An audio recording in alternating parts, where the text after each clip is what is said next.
Today we're going to have another look at Eric Dollard's symbolic representation of the generalized electric wave in time.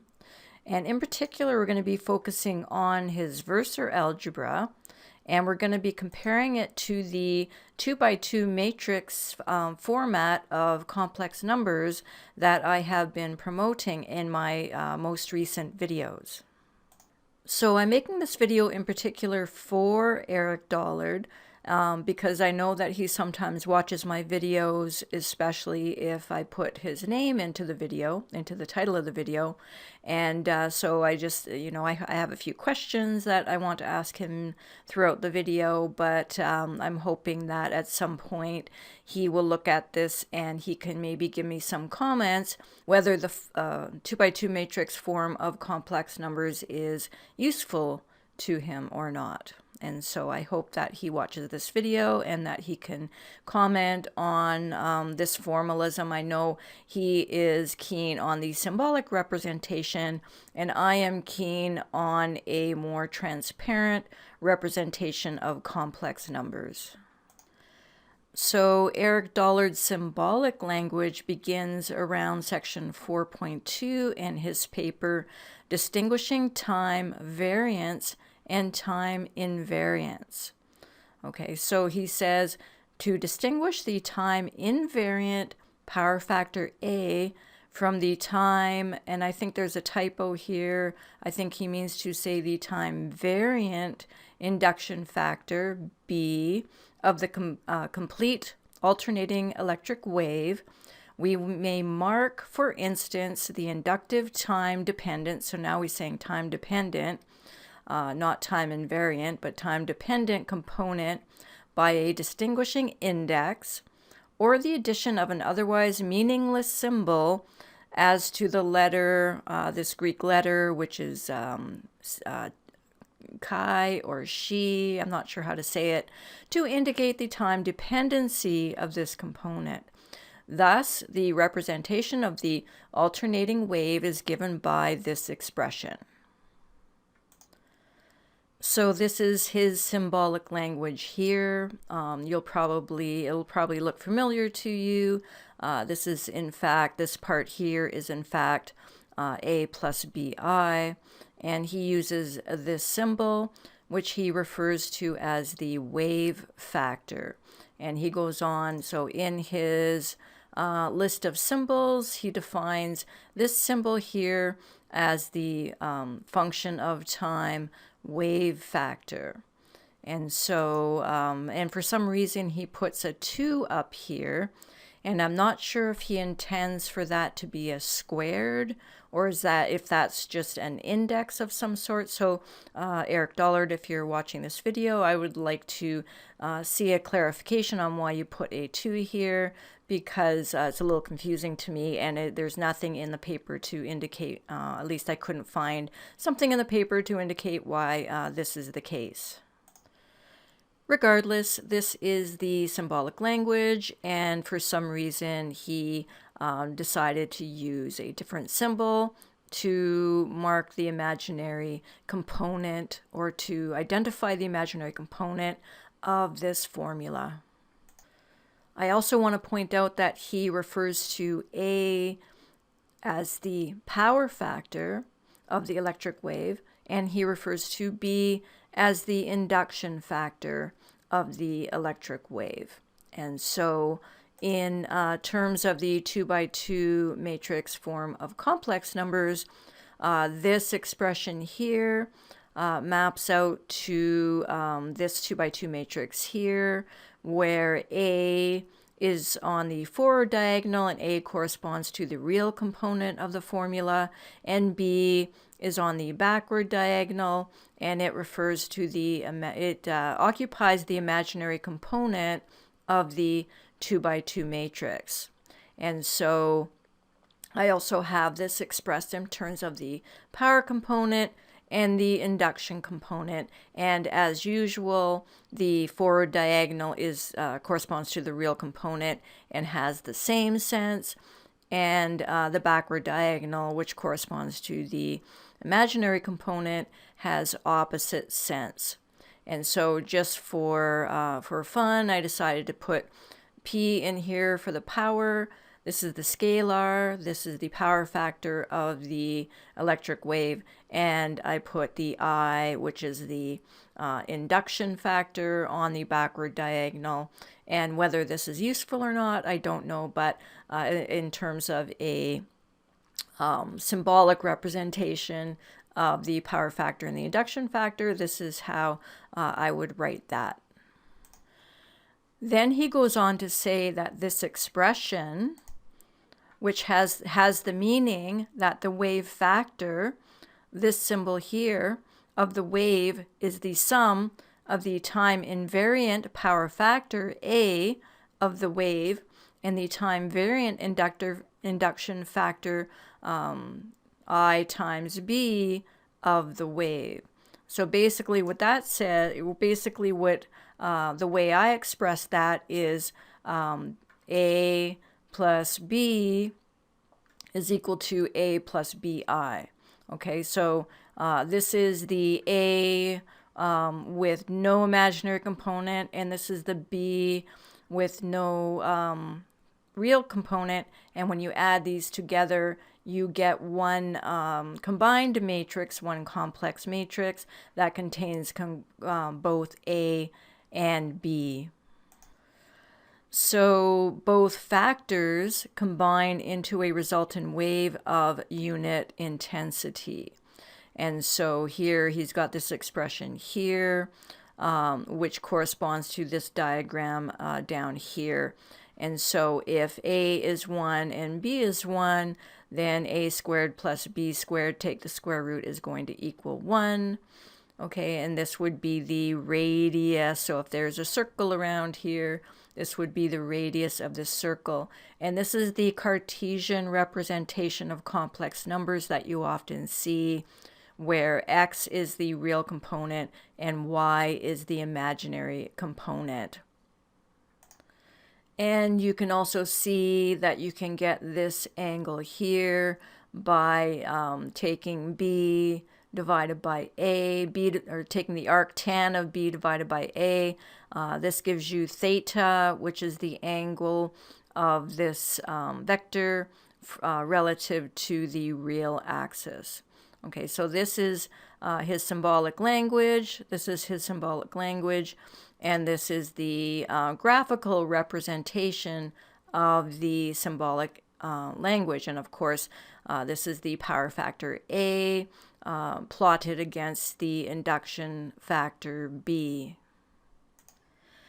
So here is a slide with all the information on one page. So we've got his symbolic language as opposed to the standard symbolic language. So basically he just invented a new character here, which is basically the imaginary unit, the unit of the imaginary numbers. And this is the graph of this, basically. This is a graph of, this is the graphical representation, which I simplified a little down here. And this is the 2x2 matrix complex representation of this expression here, of this picture here. And I put this in here again for fun to remind us that he is referring to A as the power factor, which is the real component of the complex number, and B as the induction factor of the of this complex situation. And so that is for this situation only. Okay, that is for the situation where A is on the positive real axis and B is on the positive imaginary axis. And again, just as a reminder, I know I'm probably flogging a dead horse, but in the 2x2 matrix formalism, the forward diagonal has the same sense and the backward diagonal has an opposite sense. And so when the upper right hand corner is positive, I refer to that as a positive imaginary number. And when the lower left is, when the upper right is negative, I refer to that as negative I. So that would be the negative imaginary component. So when you flip these two, so right now this would be positive I, and if you reverse the sense, so if this is negative and this is positive, that would be negative I, and that will come into play in the next few slides. So in section 4.3, he's talking about positive and negative quadrature variations by 90-degree steps. So he says a wave of unit intensity, but delayed by 1/4 cycle. He calls this positive phase quadrature. Lags behind a wave, the original wave, by 90 degrees. Okay, so he calls this positive phase quadrature delay, which is a lag by 90 degrees. And it's depicted here by a transformation of the vector from the upper right quadrant to the upper left quadrant of the Cartesian coordinate system. And this transformation is represented by this equation here. So basically what he's doing is he's taking the original equation, a plus bi, and he's multiplying it by the imaginary component. He's multiplying it by I. And so when you take this equation and you multiply it by I, okay, when you take a plus bi and multiply it by I, you end up with ai minus b. So you can see from this diagram here that a is now on the y-axis, which is the imaginary axis, and b is now on the real axis, but it is negative. So basically what that is saying is this matrix, this complex 2x2 complex matrix, which is a plus bi, so this matrix times I, this is the 2x2 matrix representation of I, the imaginary component I. So a plus bi times I is equal to this 2x2 matrix here. And so as you can see, that B is now on the forward diagonal, but it's negative, and A is on the backward diagonal, and it is still positive because there's a positive in the upper right quadrant and a negative in the lower left quadrant, which means this is a positive imaginary number. So multiplying this by this transforms the vector in Cartesian coordinates. It transforms the vector from the upper right quadrant to the upper left quadrant. Okay, so this multiplication here can be thought of as a transformation. It transforms this vector into another quadrant in the 2x2 matrix, or in the Cartesian coordinate system. So what I'm going to do is I'm going to show you an example of this in practice. This is a matrix calculator that you can find online. And so what I'm going to do is I'm going to, instead of A and B, I'm going to use 2 and 3. So I'm going to set A equal to 2 and B equal to 3. And as you can see, the forward diagonal has the same sense. They're both positive. And the backward diagonal has opposite sense because it is the imaginary component of the 2x2 matrix. And so now I'm going to multiply that by I. And this is the matrix that represents I. Okay, so here is the input. And what I'm going to do is I'm going to multiply it by this matrix. And we are going to see what happens. So here are the results. So as you can see, the A and the B, the 2 and the 3 have switched places. So now B, or 3, is on the forward diagonal and it's a negative. And A is now on the backward diagonal and it has opposite sense. So that is exactly what is happening here when you take this matrix, the A plus BI matrix, and you multiply it by I. or the matrix that corresponds to I, you get this matrix here with real on the forward, or B on the forward diagonal with negative sense, and A on the backward diagonal with opposite sense, but this corresponds to positive A. So this here corresponds to AI minus B, which also happens to correspond to this graph right here, where A is on the imaginary axis and B is on the real axis, and B is negative.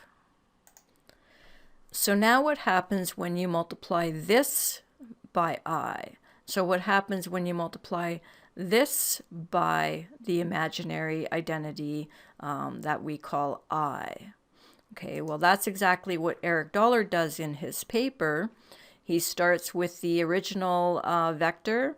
He takes this expression and multiplies it by I, and you end up with this expression, which corresponds to this diagram. And then he takes this and multiplies it by I, and you get this expression, which corresponds to this diagram here, where the vector is in the third quadrant. And then when you take this and multiply it one more time by I, you get this expression here, which corresponds to this diagram here. Now these are the figures from Eric Dollard's paper, and I just redrew them here to look a little cleaner so that it's easier to see what's going on. So the other thing I want you to notice is that the A's and the B's keep flipping from real to imaginary. So here A is on the real axis, then the next one A is on the imaginary axis, then A is on the real axis but it's negative, then A is on the imaginary axis and it's negative, and then it cycles back to this one here. And so you can see now B is on the positive imaginary axis, then B is on the negative real axis, then B is on the negative imaginary axis, then B is on the positive real axis. So A and B are, flipping axes. It's actually more like they're being rotated in the Cartesian coordinate system. So B is here, then it's here, then it's here, then it's here. And A is here, then it's here, then it's here, and then it's here. So the A's and the B's are all rotating around this, the origin of the Cartesian coordinate system. Now, is the Cartesian coordinate system the best way to represent something that corresponds to waves? That is the question. It is one way of representing these expressions. It is a way of representing these expressions, but what do they really mean? What does it mean to have a wave lagging by 90 degrees? Doesn't it make more sense to actually draw a picture of a wave and show what that looks like? Well, that is what I'm going to do next. So here are the four graphs that I showed you before, only now I have a picture of sine and cosine waves coexisting on the same graph. Now I want to remind you that the sine wave and the cosine waves are merely projections of a helix wave. So really what we're talking about here is the helix wave. The sine is one projection of the helix wave, and the cosine is another projection of the helix wave. So how does this graph relate to these diagrams down here?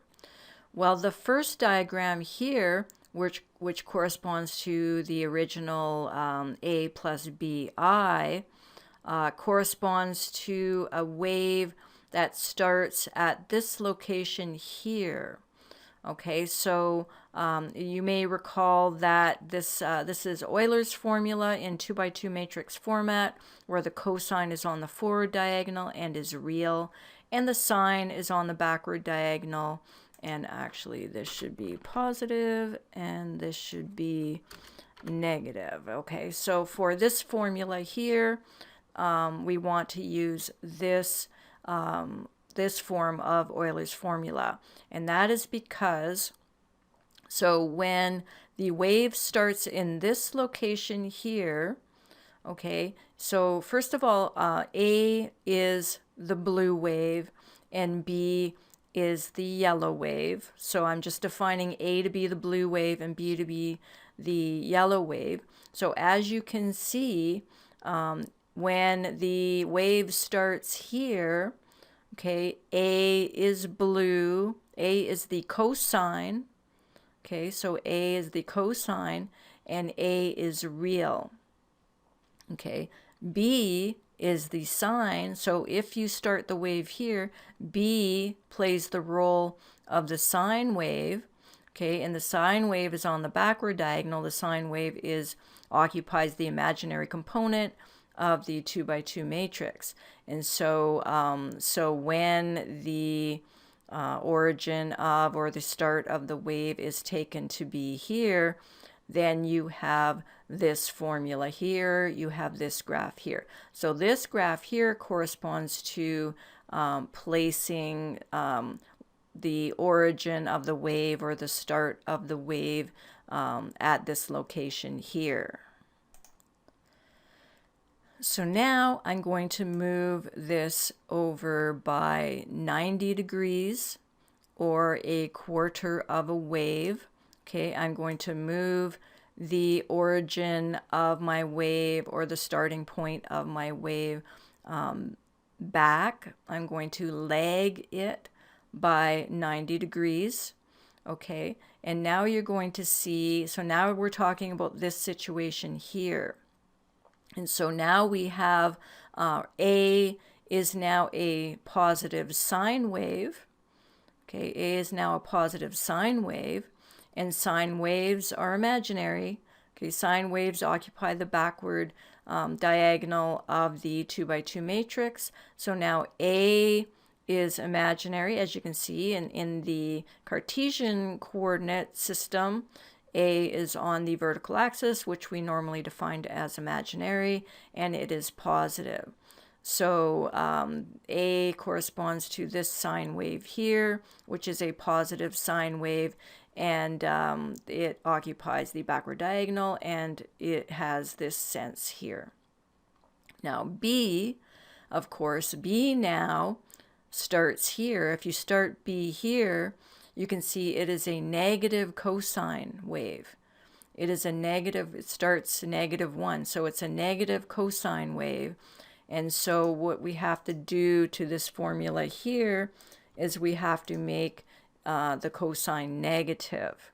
Okay, so now, now B corresponds to a negative real component.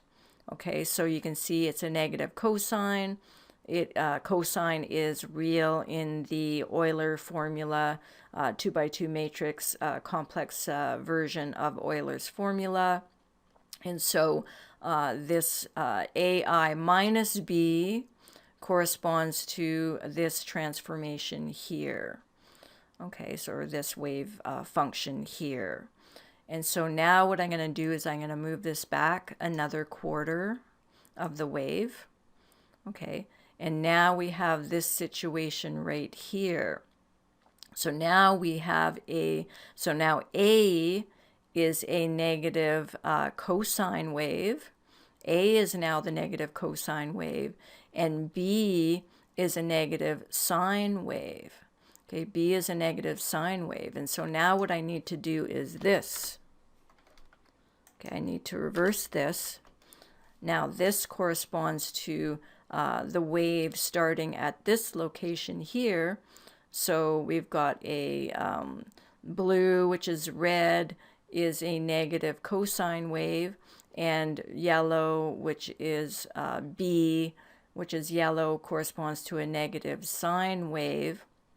And so here you can see that, and sine is imaginary and cosine is real. And so here you can see A is in the real, negative real axis, and B is on the negative imaginary axis. So this is the Cartesian representation of the wave starting here, or the wave lagging by 180 degrees. And this is Euler's formula that corresponds to the same thing. So now I'm going to move this back one more time. And now I have moved the wave, I have lagged the wave by 3/4 of a wavelength, of a full wavelength. And now you can see, and that corresponds to this situation here. So now you can see that A, which is blue, is a negative sine wave, and B, which is yellow, is a positive cosine wave. And so now what I need to do is I need to make these, the cosine positive, but I'm going to keep the sine negative. And so you can see now, let's say that again. So A is a negative sine wave, so that corresponds to negative in the upper quadrant and positive in the lower left quadrant. And B, which is yellow, is now a positive cosine wave, so the cosine on the forward diagonal, which is the real component, is positive. And so now you can see that B, yellow, is the positive cosine. B is now real, so in this diagram, B is on the positive real axis. In this diagram here, B is the positive cosine. It's also on the real axis of this, matrix here.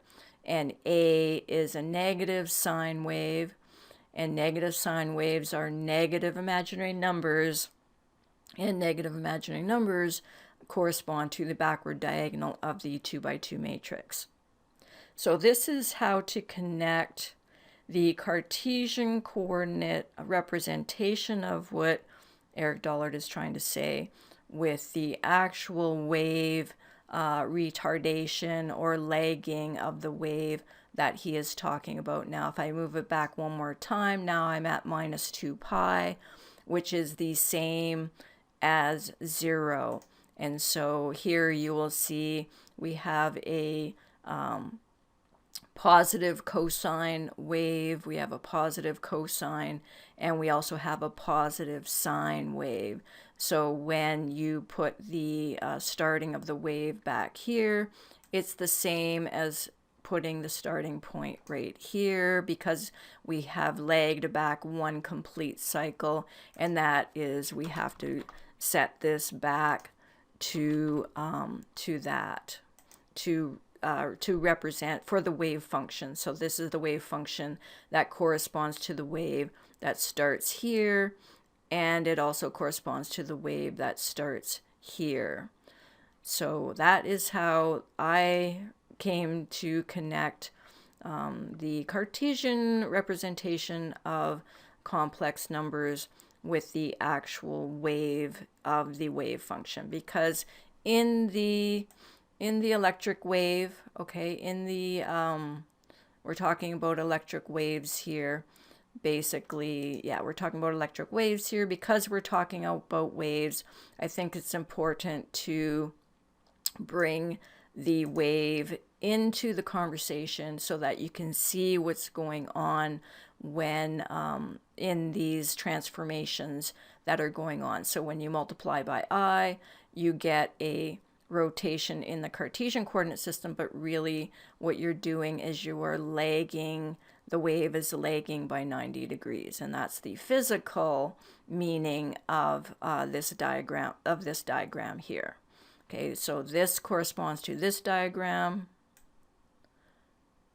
this corresponds to this diagram, and this corresponds to this diagram.